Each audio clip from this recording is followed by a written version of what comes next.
मला असं वाटतं की आता जसं जसं एकनाथराव खडसे यांचं वय वाढत आहे तसं तसं ते लहान मुलासारखं बाष्कळ बडबड करण्याचा त्यांचा जो एक प्रकार सुरू झालेला आहे हा अत्यंत निंदनीय आहे।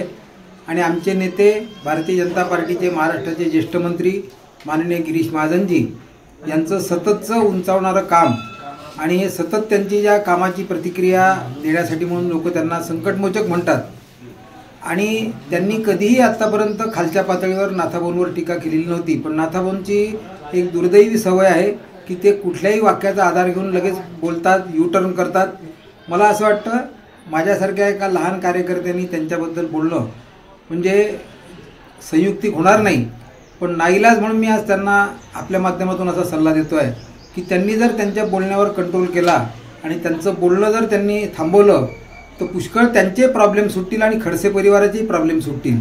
आणि गिरीश महाजनांबद्दल त्यांनी हे जे निंदनीय वक्तव्य केलेलं आहे याचा मी भारतीय जनता पार्टीच्या वतीनं आणि व्यक्तिगतरित्या सुद्धा याचा निषेध करतो। डॉक्टर राजेंद्र फडके, राष्ट्रीय संयोजक, बेटी बचाओ बेटी पढाओ।